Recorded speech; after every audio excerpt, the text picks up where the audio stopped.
Hello friends, Yagi online channel में आपका स्वागत है। आज के वीडियो में हम बात करेंगे प्रतिशत यानी परसेंटेज के बारे में।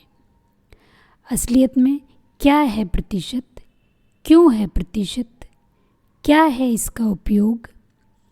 प्रतिशत या परसेंटेज से संबंधित बहुत सारे ऐसे फॉर्मूले हैं जिनका यूज़ करके आप एग्ज़ाम में क्वेश्चंस के डायरेक्ट आंसर निकाल सकते हैं।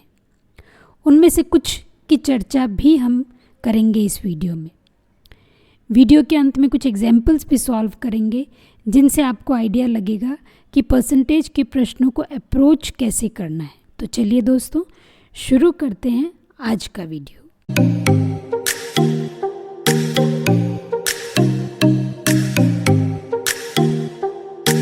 फ्रैक्शंस या भिन्न तो आप जानते ही होंगे दोस्तों। प्रतिशत एक्चुअली वो फ्रैक्शन है जिसका डिनोमिनेटर 100 होता है। जिस भी फ्रैक्शन का डिनोमिनेटर 100 है उसको हम कहते हैं प्रतिशत। जैसे दूसरा एक हम फ्रैक्शन ले रहे हैं 1/4। 1/4 का मतलब आपको ध्यान होगा, हमारे पास 4 एक कोई वस्तु है, उसके हमने 4 भाग कर लिए और उसमें से 1 ले रहे हैं, तो इसको हम रिप्रेजेंट करते हैं 1/4 से। तो यहाँ पे डिनोमिनेटर 4 है जो कि कुल भाग हैं और न्यूमरेटर 1 है जो कि हमने लिया है। इसी प्रकार अगर हमारा फ्रैक्शन इस तरह से हो कि डिनोमिनेटर 100 हो तो हम, और न्यूमरेटर से फॉर एग्जाम्पल 25 है, तो हम कहते हैं कि ये 25% है। 25% है। यानी जब भी कोई फ्रैक्शन हो जिसका डिनोमिनेटर 100 हो तो हम सीधा सिर्फ न्यूमरेटर लिखते हैं। पूरा लिखने की बजाय हम सिर्फ न्यूमरेटर की वैल्यू लिखते हैं और ये निशान लगा देते हैं। जैसे एक और एग्जाम्पल लेते हैं हम 16/100। तो ये इतना पूरा लिखने की बजाय हमें पता है कि ये 100 डिनोमिनेटर है इसका, तो हम सीधा इसको ऐसे लिखते हैं 16%। ये है प्रतिशत। ये मतलब होता है प्रतिशत का कि प्रतिशत एक फ्रैक्शन है, भिन्न है, जिसका डिनोमिनेटर या जिसका जो हर है वो 100 होता है, तो उसको हम प्रतिशत बोल देते हैं और उसको इस निशान से रिप्रेजेंट करते हैं, बताते हैं कि ये प्रतिशत है, यानी इसका जो डिनोमिनेटर है वो 100 है। क्या ज़रूरत है इसकी, क्या आवश्यकता है? तो प्रतिशत जो है वो एक तुलना करने की विधि है। जैसे हम एक केस लेते हैं कि हमारे यहाँ 2 गांव हैं, एक ये है और एक ये है, ए और बी। यहाँ पे कुल जनसंख्या 1000 है और यहाँ की कुल जनसंख्या 800 है। अब जब वोटिंग हुई तो यहाँ 600 लोगों ने वोट किया और यहाँ 500 लोगों ने वोट किया, से 500 है। तो अब हम कंपेयर करना चाह रहे हैं कि किस गांव में वोटिंग ज़्यादा हुई है। तो अब ऐसे तो पता करना मुश्किल है क्योंकि यहाँ 1000 है, यहाँ 800 है और फिर ये संख्याएं हैं, ये भी समान नहीं है। तो क्या करें? तो फिर इस तरह के केसेस में हम क्या करते हैं, प्रतिशत का उपयोग करते हैं। जैसे हम कैसे सॉल्व करेंगे इसको हम ऐसे लेंगे, 1000 में से 600 लोगों ने वोट किया, तो 1 में से 600/1000 ने किया, तो 100 अगर होते, 100 होते तो कितनों ने वोट किया? ये। क्योंकि अब हम 100 में से निकाल रहे हैं तो इसको हम लिखेंगे 60%। इसी प्रकार हम इसका भी प्रतिशत निकाल सकते हैं। वो कैसे निकालेंगे? 500 कितने में से है? 800 में से, तो 100 में से कितने हो जाएंगे? ये हो जाएंगे 62.5%। क्योंकि 100 में से है इसलिए इसको हम प्रतिशत बोल देते हैं। अब हम कंपेयर कर सकते हैं, गांव ए में 60% लोगों ने वोट किया है, गांव बी में 62.5%। और हमें समझ में भी आ जाता है बहुत आसानी से कि यहाँ ज़्यादा वोटिंग हुई है, गांव बी में वोटिंग ज़्यादा हुई है।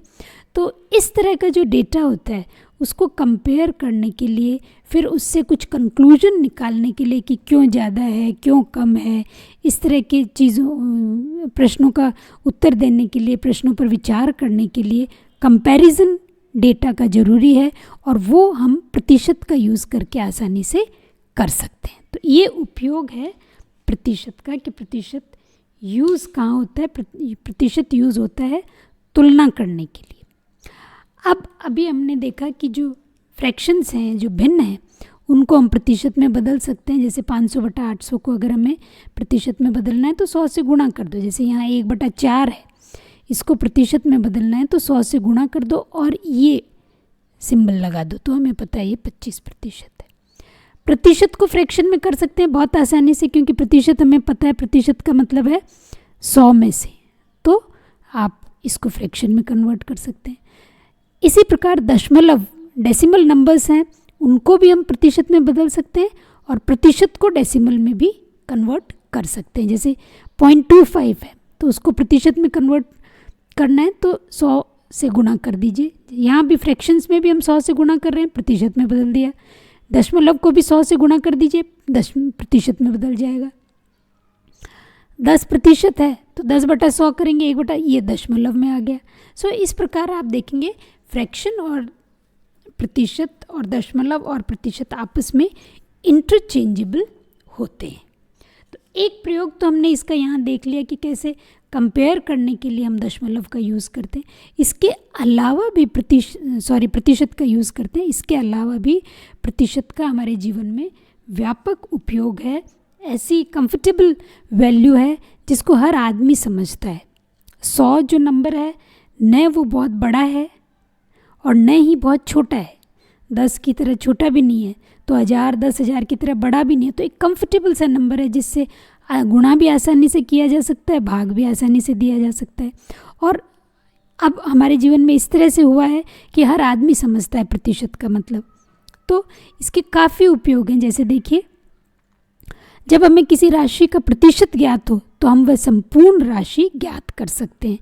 जैसे किसी राशि का 20% 16 है, तो अब हमें पूरी राशि कितनी है हमें नहीं पता कितनी है। तो सपोज़ x है, x का 20% जो है वो 16 है, तो हम पूरी राशि निकालना चाहते हैं। तो एक तरीके से या तो आप इसको ऐसे भी अप्रोच कर सकते हैं, x × 20/100 = 16। इससे आपका उत्तर आ जाएगा। या फिर एक जो बेसिक मेथोडोलॉजी है उससे अगर आप चलें तो वो है कि अगर 20 है तो संपूर्ण कितना है 100, क्योंकि 20% का मतलब है 100 में से 20। और अगर 1 है तो कितना हो गया 100/20। और अगर 16 है तो संपूर्ण कितना होगा × 16। तो इस प्रकार से आप देख सकते हैं कि जो पूरी राशि है वो 80 है, 80 का 20% 16 है। तो अगर हमें किसी का प्रतिशत ज्ञात हो तो हम वो पूरी राशि ज्ञात कर सकते हैं। इसके अलावा हमें यदि राशि भागों में अनुपात दिया हुआ हो, जैसे किसी को 3:4 रेशियो में बांटा है किसी पूरी राशि को, तो हम बताना चाहें कि कितने प्रतिशत में उसको बांटा है, तो हम इसको भी कन्वर्ट कर सकते हैं। किसी राशि का घटना या बढ़ना भी प्रतिशत से दर्शाया जा सकता है। जैसे हमने कुछ दूसरे वीडियोज़ में किया था कि जो जनसंख्या है वो 10% से बढ़ रही है या 4% से बढ़ रही है, या कहीं हो सकता है जनसंख्या घट रही हो तो उस 2% से घट रही है। तो ये जो घटना और बढ़ना है ये भी प्रतिशत से दिखाया जा सकता है। इसके अलावा किसी वस्तु के क्रय विक्रय में लाभ और हानि भी हम प्रतिशत में दिखाते हैं कि 10% का लाभ हो गया उसको या 4% की हानि हो गई। इस तरह के जो ट्रांजैक्शंस हैं उनमें हम लाभ और हानि भी प्रतिशत में दिखाने से आसानी से लोगों को समझ में आता है कि ये क्या बात हो रही। इसके अलावा देखिए, जहाँ पे इंटरेस्ट कैलकुलेट करते हैं कि कोई धन हमने ब्याज उधार लिया है तो उसका ब्याज जो है वो प्रतिशत दर जो है, ब्याज की दर है वो प्रतिशत में दी जाती है, 10% पर एनम। जो हमेशा ब्याज जो है आर वो प्रतिशत पर एनम यानी प्रतिवर्ष के हिसाब से दिया जाता है, या ये प्रतिशत कुछ भी हो सकता है 10 के अलावा। तो रिप्रेजेंट जो करते हैं हम ब्याज को, जो दर है वो हमेशा प्रतिशत में प्रेजेंट करते हैं। जैसे उदाहरण भी यहाँ है कि 800 रुपये 3 वर्ष के लिए 12% ब्याज की दर पर उधार लिए गए। तो ये जो दर है, रेट है, वो हमेशा प्रतिशत में गिवन हमें होती है। इस प्रकार आपने देखा कि प्रतिशत के बहुत सारे उपयोग हैं। अब हम कुछ इम्पॉर्टेंट फॉर्मूले हैं जिनको हम डिस्कस करेंगे कि ये फॉर्मूले निकल के कैसे आए, तो थोड़ा आपको आइडिया लगेगा कि जो प्रतिशत है उसको हम कैसे ये क्या। अब हम कुछ फॉर्मूले डिस्कस करेंगे इम्पॉर्टेंट प्रतिशत से रिलेटेड। तो आप देखेंगे कि हमें इन तरह के जो केसेस आते हैं इनको अप्रोच कैसे करते हैं, ये फॉर्मूले डिराइव कैसे होते हैं।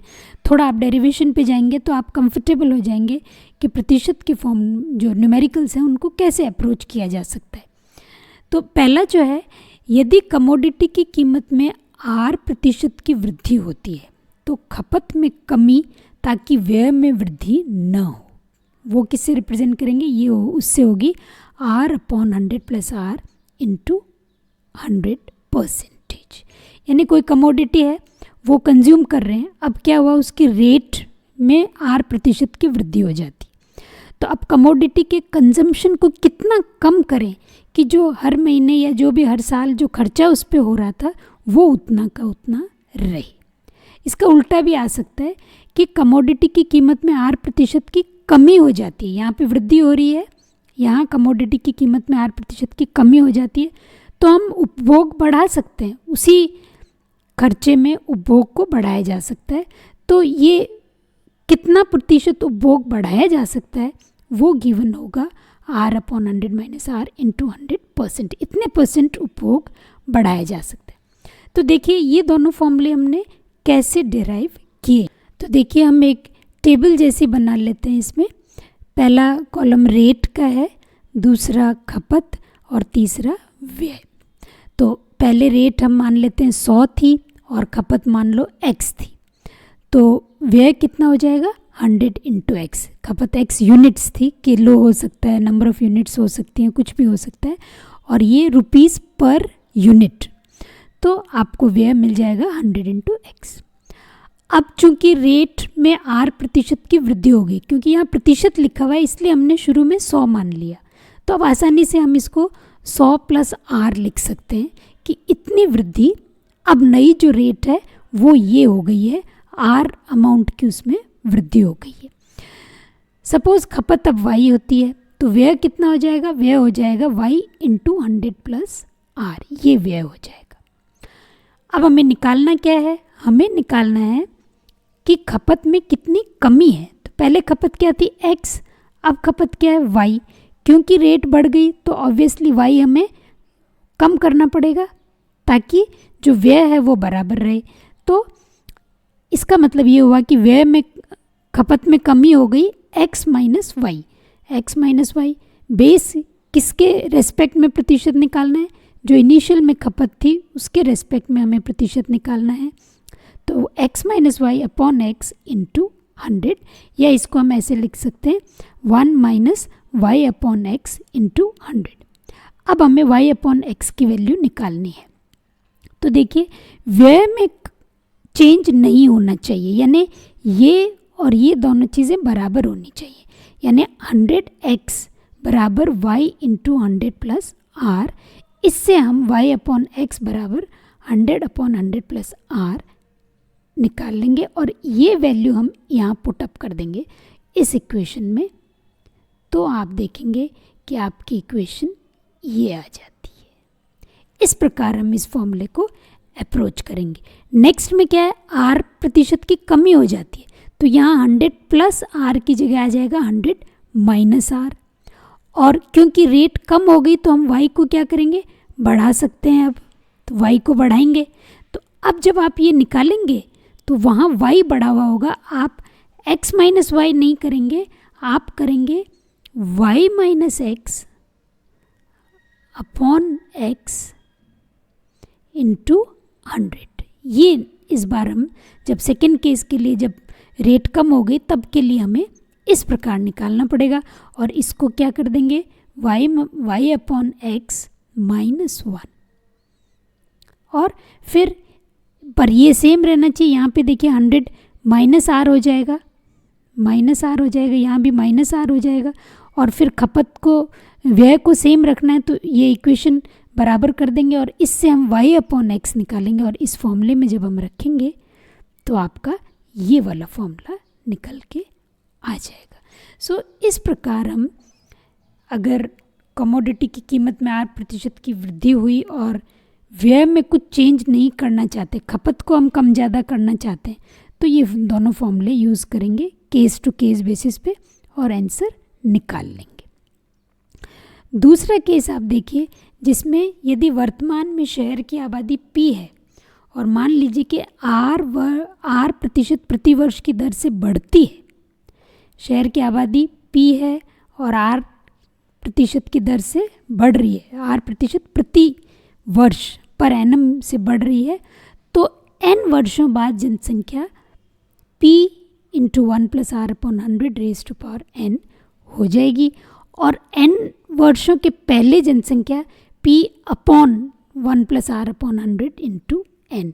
यहाँ पे फॉर्मूला वही है, देखिए सिर्फ फ़र्क कितना है, यहाँ पे इंटू है और यहाँ पे अपॉन में आ गया, डिवाइड है।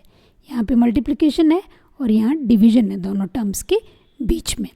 तो ये फॉर्मूला तो बहुत आसान है, ये हमने उसमें पढ़ा था, कंपाउंड इंटरेस्ट या चक्रवृद्धि ब्याज का फॉर्मूला है। और उसका रीज़न ये है कि अगर आज जनसंख्या 100 है, वर्ष के शुरू में जनसंख्या 100 है और R% की दर से वृद्धि हो रही है, तो वो 100 + R वर्ष के अंत में हो जाएगी, पहले वर्ष के अंत में। अब दूसरे वर्ष के शुरू में वापस 100 नहीं रहेगी, रहेगी 100 + R और इस पे फिर R% की वृद्धि होगी।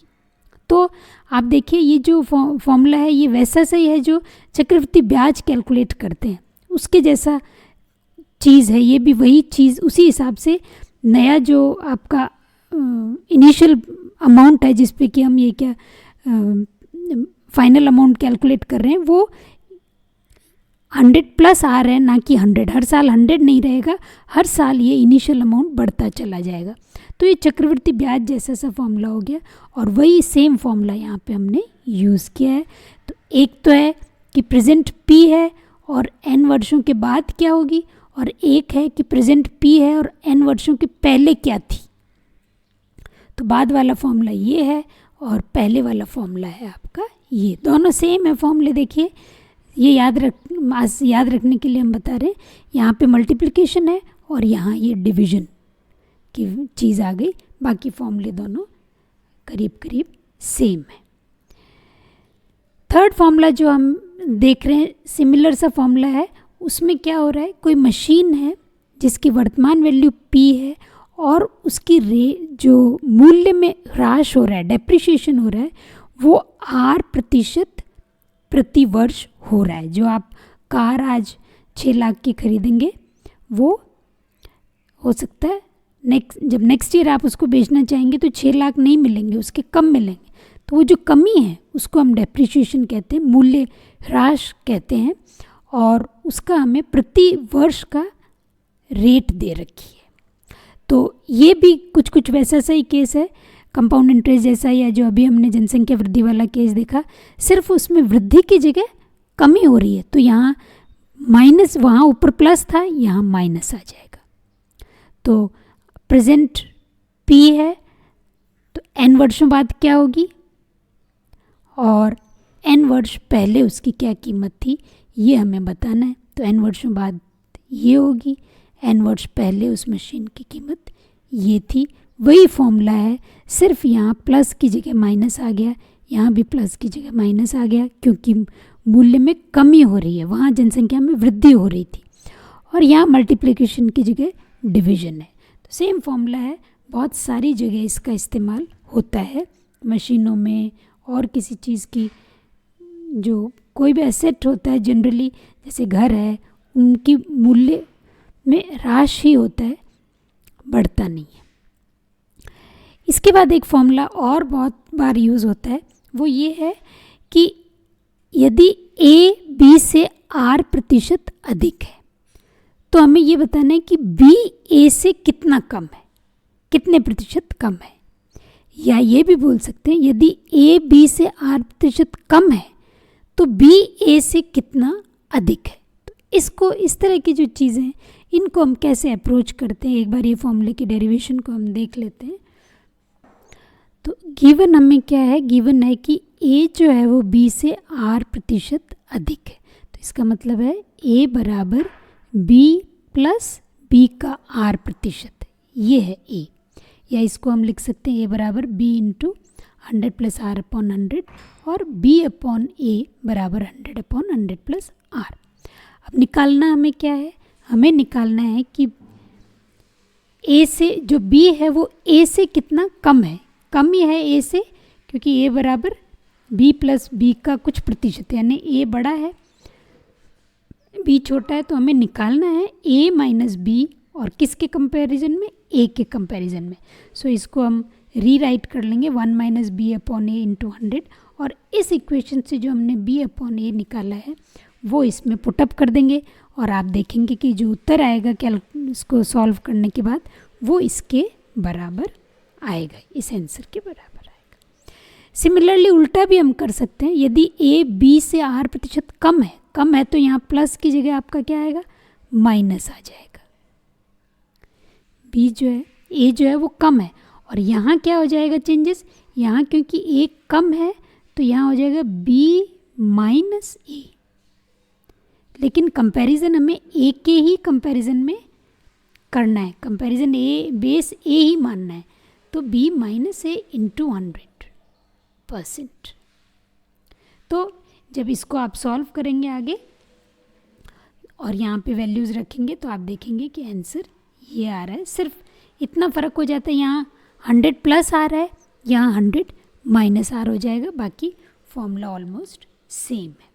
सो इस प्रकार आप देखेंगे कि बहुत आसानी से आप या तो ये फॉर्मूले याद रख लें कुछ, और या फिर आप उसको एक प्रॉपर तरीके से स्टेप बाय स्टेप मेथड से चलेंगे तो इनको आप डिराइव भी सीधा कर सकते हैं। डिराइव करने का पर्पज़ यही था कि आपको एक अप्रोच पता चल जाए कि जो परसेंटेज वाले न्यूमेरिकल्स होते हैं उनको अप्रोच कैसे किया जाए। अगर फॉर्मूले, क्योंकि सबके फॉर्मूले याद करना मुश्किल है, आसान नहीं होता, नया प्रकार का प्रश्न आ गया तो क्या करेंगे, तो अप्रोच सीखना भी उतनी ही ज़रूरी है। फॉर्मूले आप बाद में याद करें, पहले उसका अप्रोच सीखें।